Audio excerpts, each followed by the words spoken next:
What is going on with Project Freedom? And Project Freedom, if you've been paying attention, was announced by the United States a few days ago, and that is the operation to escort merchant ships through the Straits of Hormuz, through the Gulf, because of Iranian disruptions to global shipping. They announced they were doing it. Then they announced that it was going to be paused, temporarily paused, or canceled, or whatever.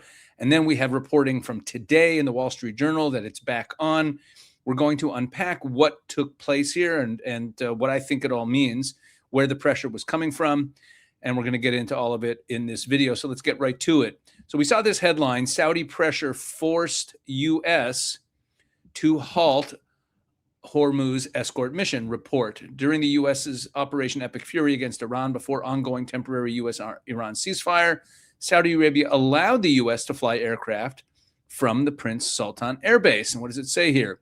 U.S. President Donald Trump's decision to pause a U.S. operation to guide ships through the Strait of Hormuz came as a result of pressure from Saudi Arabia, according to NBC News report citing two U.S. officials. According to the officials, the U.S. allies among the Gulf states were surprised by Trump's Sunday announcement of Project Freedom, which was launched on Monday. Saudi Arabian leadership informed the U.S. that it would not allow U.S. military aircraft to fly from Saudi Prince Sultan Air Base or through Saudi airspace to carry out the effort to escort stranded vessels out of the strait. Okay, why would Saudi Arabia not allow the U.S. to use its ground or airspace to open up the Straits of Hormuz? That sounds like something they would be on board with. So what exactly is going on here? So let's take a look at this piece here from the Indian Express. Trump pauses Project Freedom. What this means for U.S. GCC alliance, Strait of Hormuz. On May 4th, U.S. President Donald Trump announced a plan dubbed Project Freedom to escort ships stuck in the Strait of Hormuz. It ended 2 days later with just 2 of the thousands of stranded ships guided through. And while Trump cited requests from Pakistan and other countries, as well as progress in ceasefire negotiations, an NBC report said the reversal was triggered by backlash from Gulf allies such as Saudi Arabia, who were caught unaware about the plan. These dizzying shifts come as the U.S. and Iran negotiate a lasting end to the war amid a fragile ceasefire in West Asia. One of the sticking points is the Strait of Hormuz blockade. Okay, so why did Trump pause it? According to the embassy report, he got pressured by Saudi Arabia. We've already said that. And then it says here that Kuwait too reportedly denied Washington access to its bases and airspace for the proposed mission. Without Saudi and Kuwaiti airspace, U.S. aircraft were unable to protect ships. The report said that other close Gulf allies were also caught off guard. The U.S. reportedly spoke to Qatar and Oman only after Trump had made the announcements. The regional partners reportedly opposed the plan over fears that it could escalate tensions amid shaky peace talks and a fragile ceasefire. Trump's abrupt announcement and pause reflect a pattern that has been seen since the beginning of the war.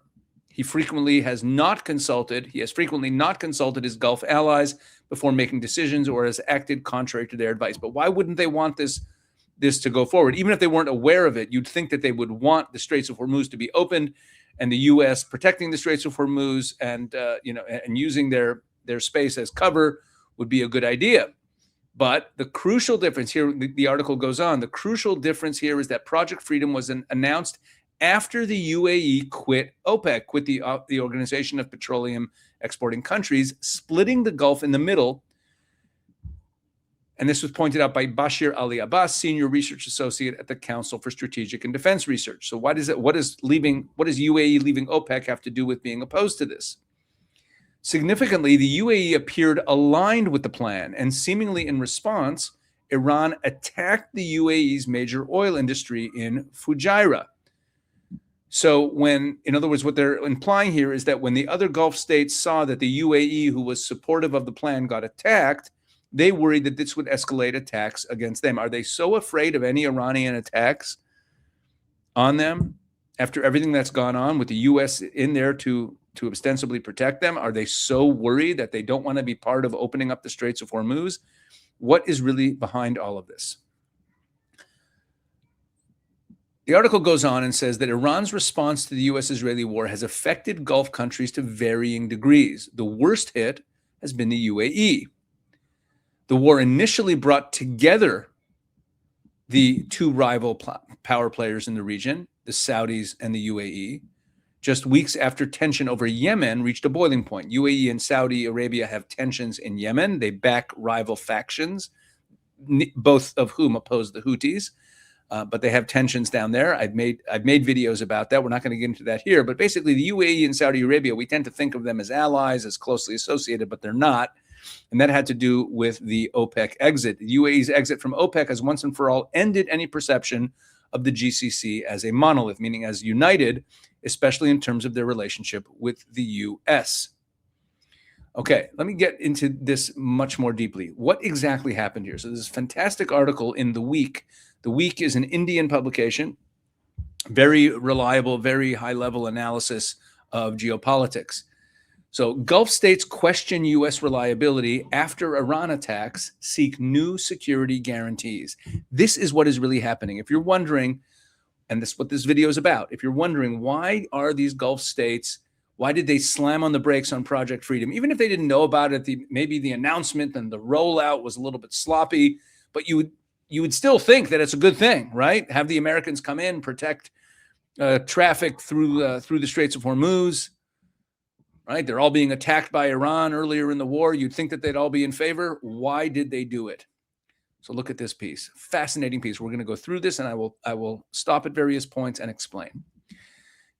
Okay, the GCC is the partnership of the Gulf states. Okay, so the U.S. GCC security partnership is facing its deepest crisis of confidence in decades. Really, isn't that interesting? The U.S. is fighting Iran, ostensibly on the side of the Gulf states, but that's not how they see it. Across the Gulf, a growing belief has taken hold that Washington is no longer a dependable guarantor of security and stability.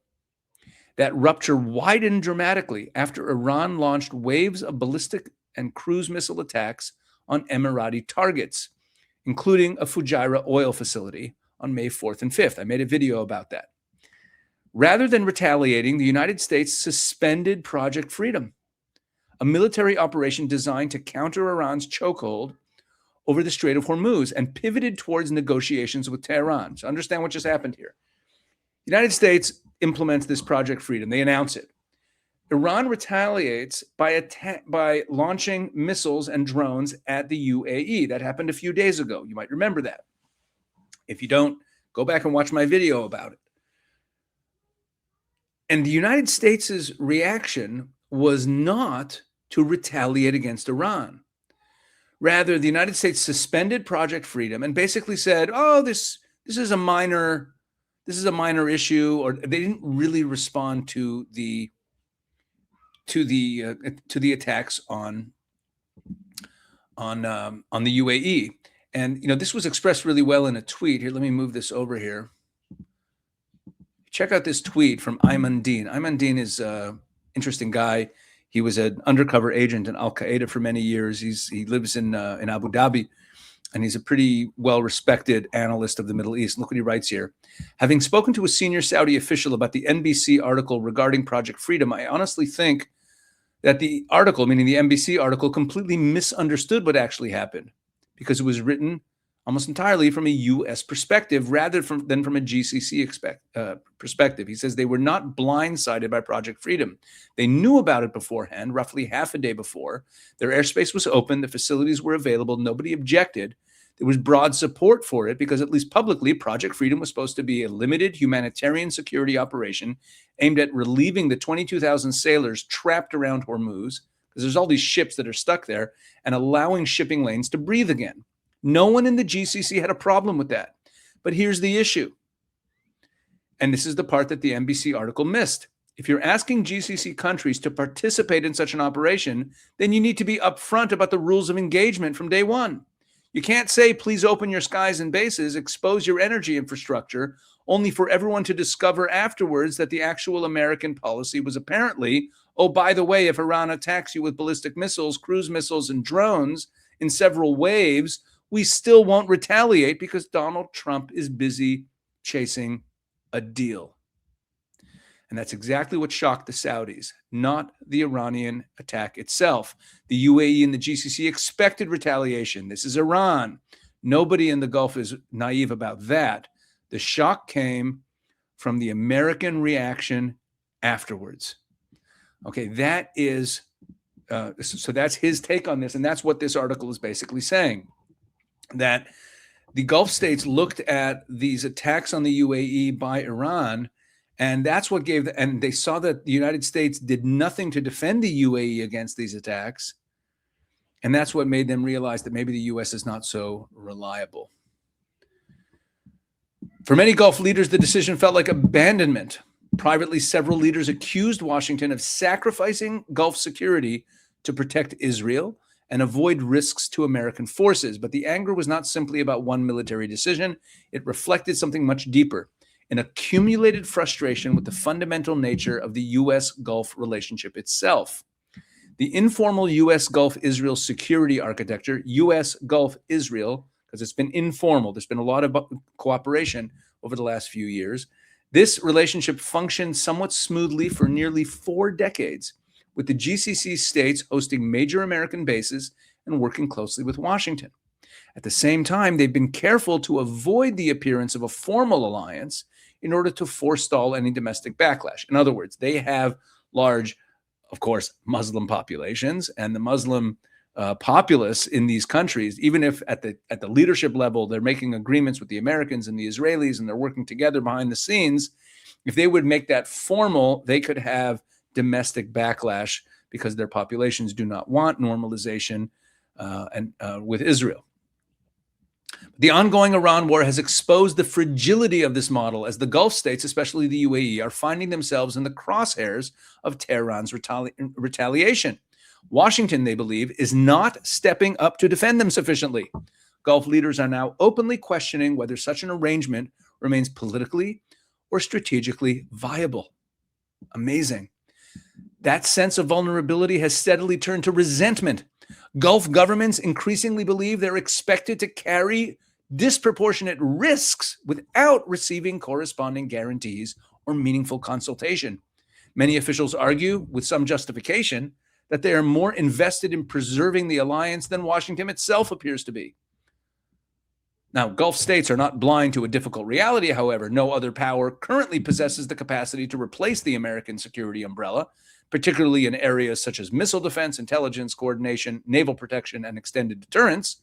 Of course, there's no one else who could do what the United States is doing. And of course, the European nations have shown themselves to be completely uninterested in helping. So the Gulf states certainly are aware that the United States is kind of the only game in town. You have to have some dependence on them.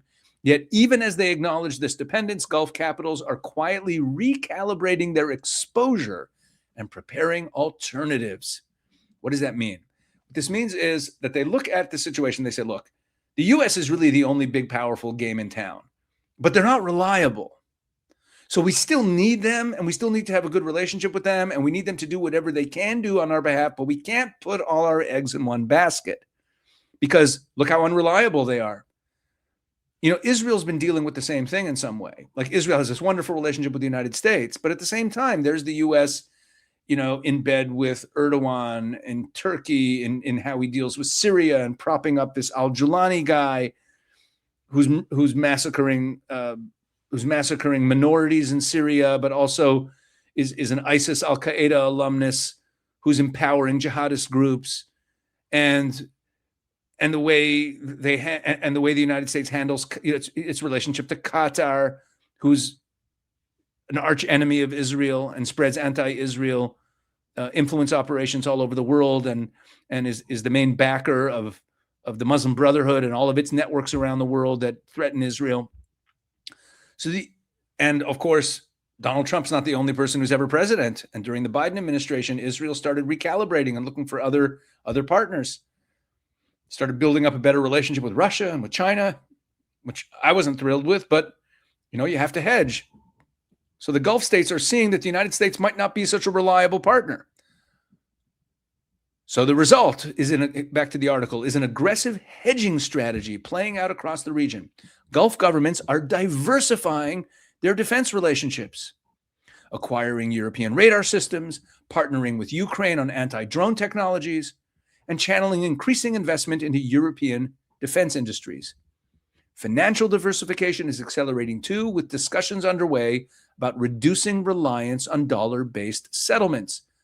So, for example, the other day, and I mentioned this in a previous video, we saw that the UAE made a major announcement that they ordered a fleet of C-390s. C-390s that is a Brazilian aircraft. Okay, they ordered these from a Brazilian manufacturer, and they made a point of announcing it. And they're signaling, and this is a major piece of equipment. I did a video where I talked about why it's such an important piece of equipment strategically. But what's happening here is they're diversifying their dependence so that they don't have all their eggs in the American basket. And what that means in terms of reducing their dependence on dollar-based settlements is also huge. You think about what the Chinese and the Russians want to do with BRICS to take down the US dollar. If you have Gulf states saying, hey, maybe the US isn't so reliable and we shouldn't view them as the only game in town, that could be a threat to the US dollar. In the UAE, some policymakers have gone further, openly questioning whether hosting American military bases remains a strategic advantage, or maybe it's become, or has become a dangerous liability. Gulf leaders insist that any future security cooperation with Washington must include genuine consultation before military action begins, unified command structures, and binding treaty commitments rather than the informal understandings that have characterized the relationship until now. In other words, the United States doesn't have formal alliance structures with the Gulf states. It just has a kind of informal relationship. But because it's informal, the U.S. can kind of do whatever it wants. And they feel like, hey, look, we have to suffer the impact and the results of U.S. military decisions that it's making in our area, but we're not in the room. We're not part of those decisions.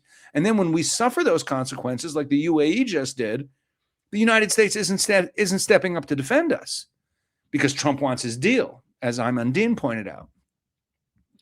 China looks at this as an opportunity to expand its presence and influence across the Gulf.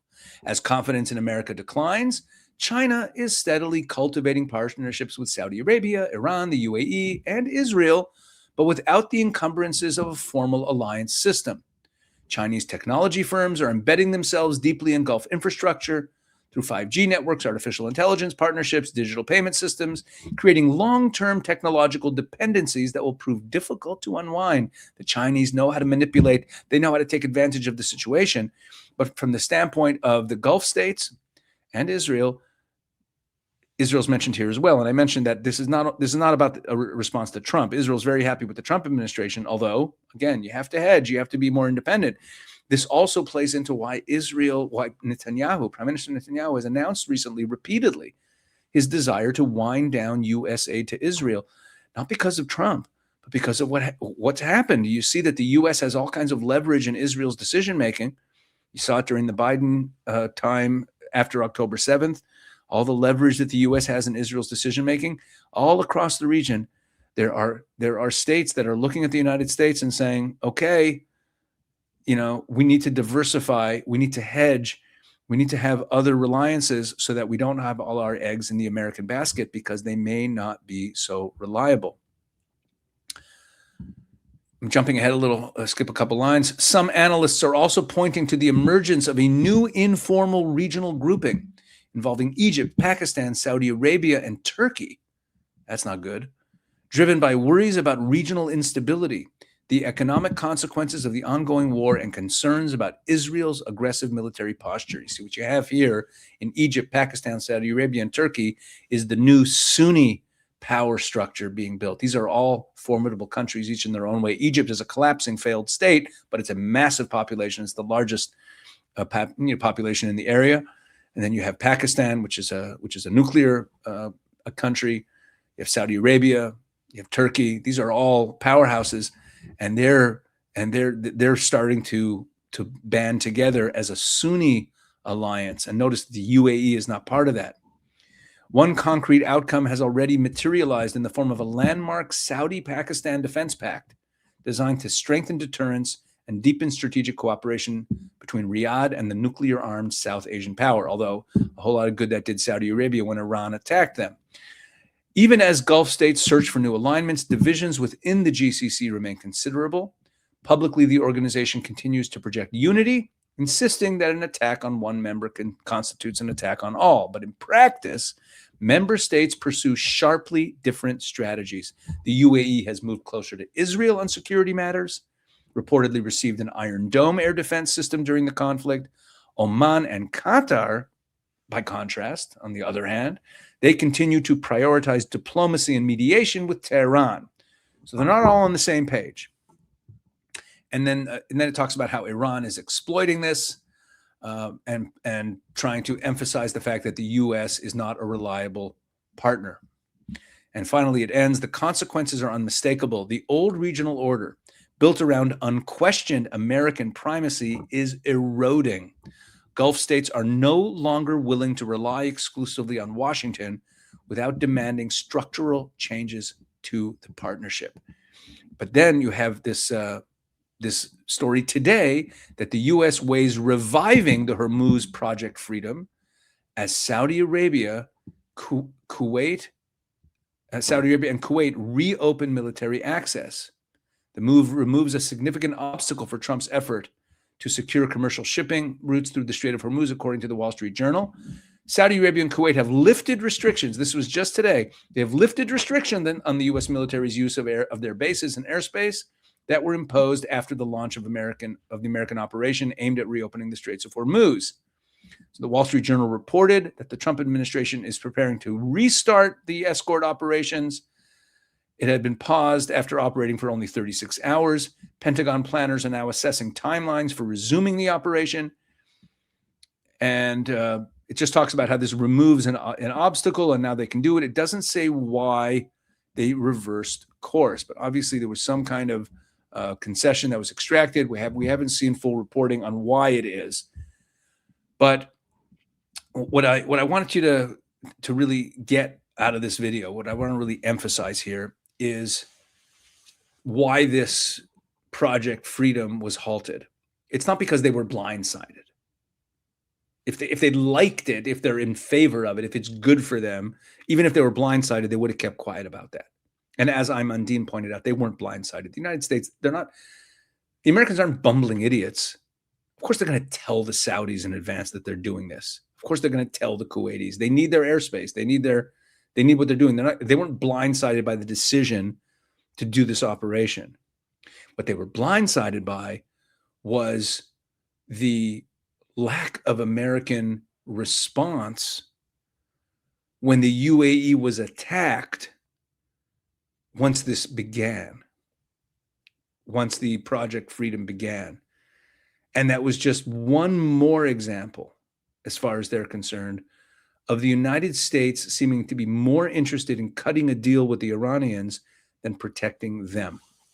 Now, I think there's something else at work here, besides everything I've said. And this might even sound like it's going against my previous analysis, but in the world of geopolitical calculations, there can be multiple motives for decisions. That's very important to remember. If people say like right now, I'm going to give you another reason that I believe, another reason for the Saudis slamming on the brakes and saying they're not so sure about this Project Freedom thing. Okay. And it's different. That doesn't mean that the two reasons are mutually exclusive and it's either or. I'm not contradicting myself. Very important. I'm belaboring this point because when we think about geopolitics and we offer different reasons for things, if the reasons can coexist, it could be that a state views multiple motives.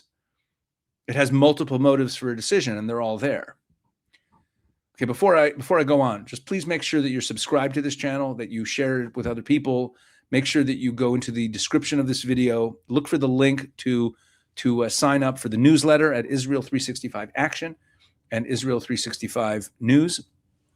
Make sure you look for that. We have a great webinar coming up on the 20th, a week which is a week from when? No, I'm sorry. It's about 2 weeks from now. 2 weeks from yesterday.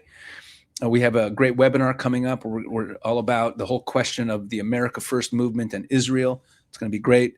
So look for that. I'll be talking about it more in the coming days as we get closer to the event so that I give you all the sign-up information. It's going to be a great webinar with great speakers. We're going to have, I'll announce them in the next few days.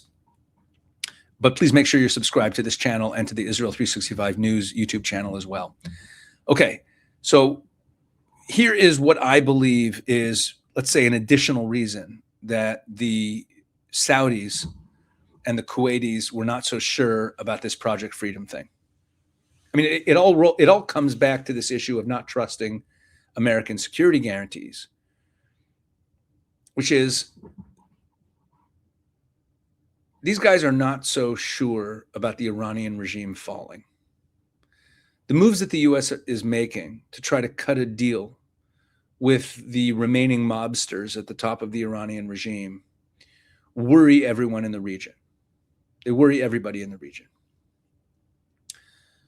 And if opening up the Strait of Hormuz and taking away this chip from the Iranians will lead to the potential collapse of the Iranian regime, if that's what it'll lead to, that also worries them. You see, they kind of see this situation as a bit of a lose-lose. The Saudis, and I've been saying this since before the war started, I'm not so sure that the Saudis even want the Iranian regime to be toppled. They certainly are fine with it being very weak. But if the Iranian regime is replaced, if it completely collapses, the various possibilities of what emerges, A, massive chaos and violence, which leads to a refugee crisis in the area, or just all kinds of security issues on their border. They don't want that. They also don't want it being a peaceful transition of power to a pro-Western, openly democratic, free society in Iran. Like, the Iran that we're all dreaming about, and that people online are saying, well, it would be great, bring back Reza Pahlavi and free the Iranian people. And the Iranian people are really very pro-Western, and that's all wonderful. And I believe all that too. The problem is that if we get what we want and Iran becomes a pro-Western democratic nation where all religions can practice freely and Christianity starts flourishing, that's the last thing the Saudis want on their border. And they certainly don't want to lose their strategic importance. The Saudis are such a strategically important country, in part because the Iranian regime exists, because there's this rogue regime in Tehran. If you look at the Middle East map, the two largest land masses by far are Saudi Arabia and Iran. And they're both massive oil producing nations. If Iran becomes a pro-Western democracy, Saudi Arabia's strategic leverage is much reduced. So there's a variety of motives going on here. The Saudis are worried about the Iranian regime being brought down. They don't trust American security guarantees. And they know that the Iranians are going to lash out at everyone in the region more and more as they're collapsing, if they do collapse. The attacks on the UAE they saw as only the beginning of that. So there's a variety of motives going on simultaneously that led the Saudis and the Kuwaitis, these guys, to say, we're not so sure about this. We're not so sure that this is the right course of action. So they slammed on the brakes and they prevented it.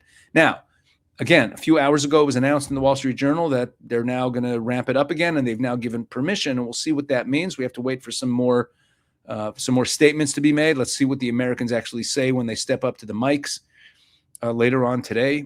Maybe tomorrow we'll see some statements out of the White House, out of the State Department, out of the Defense Department, and see what it all really means.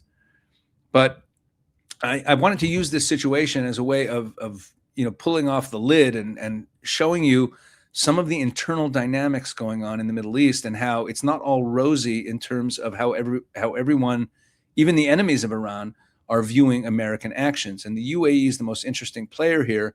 How, as much as they're very closely aligned strategically with American interests and Israeli interests, they also don't fully trust the Americans to be reliable long term, and are looking to become more independent and more reliant on a variety of different partnerships, so that they don't have too many eggs in the American basket. So yeah, that's what I wanted to share. I think we'll continue watching the situation. I'll continue bringing you my analysis as it unfolds. And thank you for watching. Thanks for help growing the channel, and God bless.